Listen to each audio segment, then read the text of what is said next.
इतना भड़का, पूरी पद यात्रा में कुछ नहीं बोला। हमने 2 बार चाय भी चुपचाप पी ली उसने। हमने बेटे चाय पी और राय ले, और देश में रहना है, हमारे साथ चलना है, तो चाय भी ले और चर्चा गाय की कर।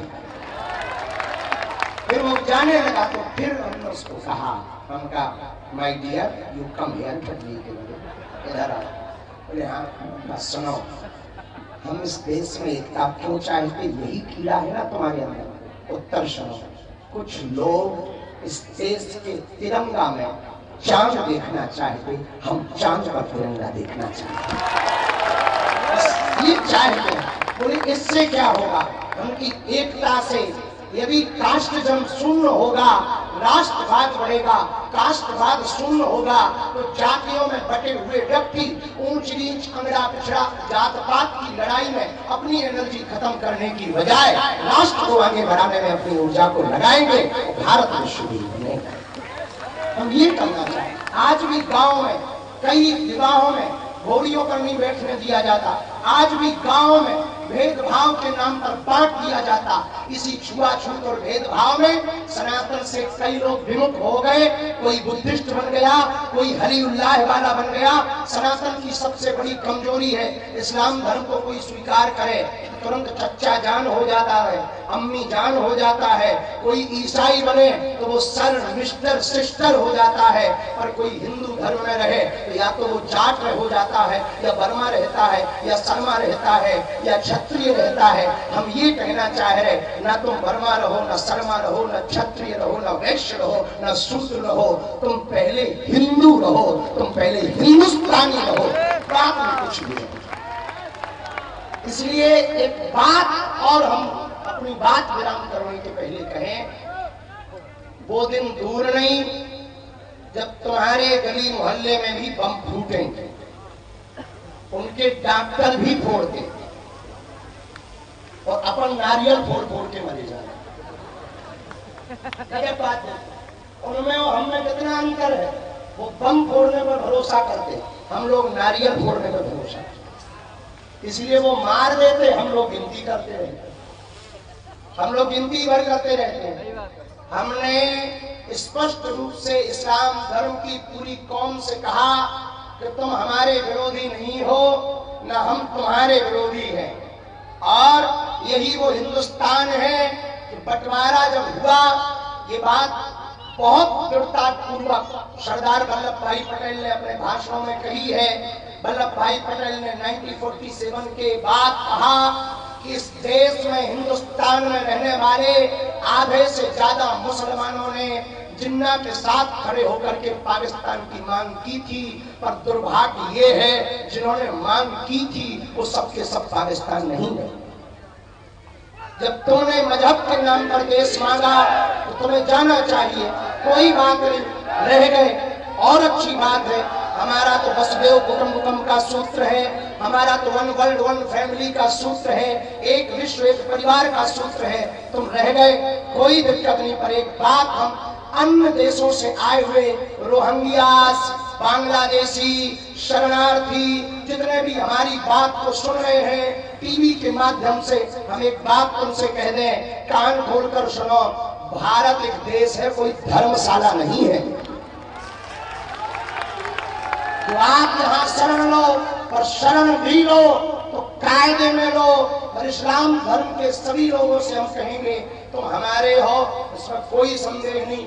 हम भी तुम्हारे हैं, इसमें भी संदेह नहीं। यदि हम विरोधी होते तो अब्दुल कलाम को सलूट ना करते, रहीम रसखान के दोहे ना गाते। हम रसखान के भी दोहे गाते हैं, अब्दुल कलाम को भी सलूट करते हैं। पर आप अपने युवान बच्चों को समझाओ कि वो डॉक्टर की पढ़ाई पढ़ करके भी आतंकवादी ना बने, अब्दुल कलाम बने। ये बात अपने युवाओं को समझाओ, अपने बच्चों को समझाओ, क्योंकि ये देश बाबर का नहीं, रघुवर का है। जिस ब्रज भूमि में हम लोग खड़े हैं, उनके एक भैया है, दाऊ भैया। यदि हल मूसल उठ गया तो बेटा तुम्हें लाहौर में जगह मिलेगी। हाँ, बाद में मत कहना। और जिन्हें अभी महाराज जी ने संकेत किया परमात्मा निकेतन वाले पूज्य महाराज जी ने कि कुछ लोग इस देश में ऐसे हैं, खाते भारत का है, गाते पाकिस्तान। वंदे मातरम क्यों नहीं बोलेंगे आप? राष्ट्रीय गीत है क्यों नहीं बोलेंगे? भारत माता की जय क्यों नहीं बोलेंगे?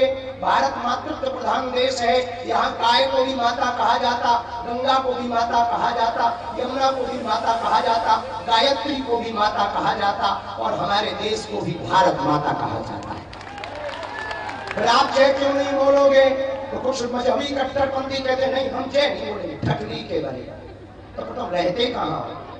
लाहौर की टिकट कटवा लो, फ्लाइट ले लो बेटा। जब तुम्हें भारत माता की जय बोलने में दिक्कत है तो यहाँ काहे को रहे?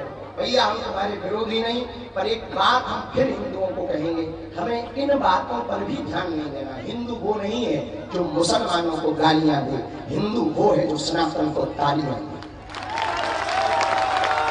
हमें इस्लाम या ईसाइयों का विरोध नहीं करना हिंदू एकता से, हमें अपनी संस्कृति को बढ़ाना है, अपने बच्चों को पाठ पढ़ाना है, घर पर भगवा ध्वज लगाना है, गांव से भेदभाव छुआछूत मिटाना है और भारत को भव्य बनाना है। और उसके लिए सब संत बड़ी कृपा करके कष्ट पा रहे संत फिर भी चल रहे। मां बद्रीनाथ वाले महाराज जी की तो नाक से खून निकला। हमने कहा कि बहुत गर्मी है, आप रुक जाओ। नहीं माने, बोले नहीं हम चलेंगे। महंत राजू दास जी भी, माधव भैया भी, और सब संत बहुत कष्ट पा रहे, फिर भी सब संत ये जो आज पधारे ये भी कोई कई हजार किलोमीटर से पहुंचे, रातों भर चल कर आए। महाराज जी भी बाहर थे, वो भी कृपा की। महाराज जी तो विदेश भी गए थे, विदेश से चल करके महाराज जी आए। लेकिन ये किस लिए आए? केवल आशीर्वाद देने आए थे? आशीर्वाद देने तो आए हैं, ये बताने आए हैं कि भारत को एक करने के पहले हम साधु समाज को एक कर चुके। हमारे सब महापुरुष एक साथ इसलिए खड़े हैं, सब संत एक साथ इसलिए खड़े हैं कि ये जो काम है ये देश के लिए है, ये जो कार्य है एकता का आने वाली पीढ़ियों के लिए है। हमारी हाथ जोड़कर प्रार्थना है सभी पदयात्रियों से, आप घर जाएं, ये विचार लेकर जाएं, भारत को छुआछूत भेदभाव मुक्त बनाएंगे।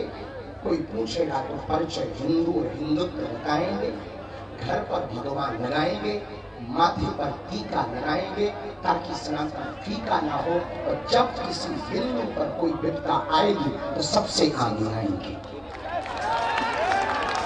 बस इन विचारों को आपको घर ले जाना है और कल से इसी पर कार्य करना है। आज रात को हम आपको राधा गोविंद जी मंदिर में मिलेंगे, क्योंकि आज बहुत लेट हो गए हैं, थोड़ा चलना जरूरी होगा, समय पर चलना जरूरी होगा, जल्दी चलना जरूरी होगा, तो थोड़ा स्पीड से चलेंगे। दोपहर का भोजन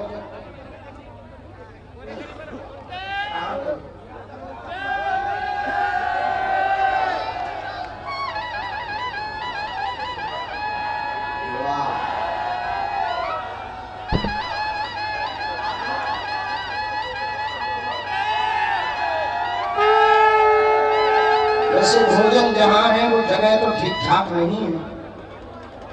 जब इन्होंने नाम लिया तभी हमारे मुंह से बाहर निकला अकबरपुर।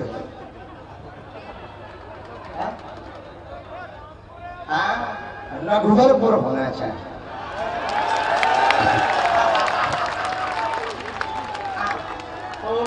तो आपको नाम बदलवा, यदि हम नेताजी होते तो अभी ठोक देते।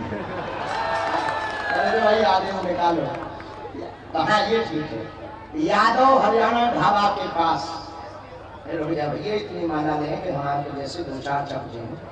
बैठ जाओ माले खाओ, बैठ जाओ बैठो। तो आज दोपहर कितने किलोमीटर है? 7 किलोमीटर के बाद दोपहर का प्रसाद पाएंगे। इसके बाद में तो सायंकाल में राधा गोविंद जी मंदिर पर पहुंचेंगे। वहां पर रात्रि में आगे की आज की चर्चा करेंगे। तो सुबह की चर्चा रह गई वो हम सब फिर करेंगे। अभी शपथ सामूहिक अर्जी और राष्ट्रगान रह गया है। सब लोग हाथ आगे बढ़ाओ। अच्छा ऐसे बढ़ाओ। हम सब हिंदू सनातनी शपथ लेते हैं जीवन भर सनातन धर्म का पालन करेंगे। हम सभी हिंदू सनातनी शपथ लेते हैं संत और ग्रंथ के अनुसार जीवन जिएंगे। हम सभी हिंदू शपथ लेते हैं भारत में अवैध धर्मांतरण नहीं होने देंगे। हम सभी हिंदू शपथ लेते हैं गांव शहरों को भेदभाव छुआछूत मुक्त बनाएंगे। हम सब हिंदू शपथ लेते हैं हिंदुत्व के लिए कार्य करेंगे, हिंदुत्व के लिए जिएंगे और हिंदुत्व के लिए ही मरेंगे। हम सब हिंदू शपथ लेते हैं ब्रज क्षेत्र को मांस मदिरा मुक्त करेंगे। हम सब हिंदू शपथ लेते हैं यमुना मैया को निर्मल करने का पूर्ण प्रयत्न करेंगे। हम सब हिंदू शपथ लेते हैं भारत को हिंदू राष्ट्र बनाकर नहीं, शपथ लेते हैं, शपथ लेते हैं, शपथ लेते हैं। हारे कितने ब्रजवासी खड़े हैं यहाँ, हाथ उठाओ।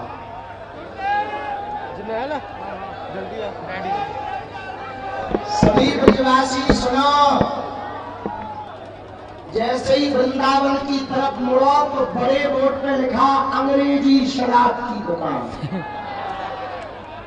अब ये ना हमें समझ में आई कि परिक्रमा पी के लगवाने की बात है का? अरे भैया ठाकुर जी की नगरी है, यहाँ इनको का काम है? पूरे ब्रजवासी संगठित होकर प्रण कर ले ब्रज क्षेत्र में अब मांस मदिरा नहीं चलेगी। कौन कौन ब्रजवासी तैयार है? हम आगे अपनी बात रखेंगे, कल भी रखेंगे, संतों से भी रखेंगे और ब्रजवासी तैयार हो जाएं। वो दिन दूर नहीं है जब जिनकी दुकानें हैं उन्हें मजबूर होना पड़ेगा कि हम भैया अरे भाई परिक्रमा वृंदावन के किनारे पे काहे को रख रहे हो। वो दिन दूर नहीं कि जब परिक्रमा में बिकेगी। आज कोने पे बिक रही तो परिक्रमा में बिकेगी। तो हमारे जैसे श्रद्धालु आते हैं, क्या सोच के आते हैं? डाल अनुपात पर ना दे होए।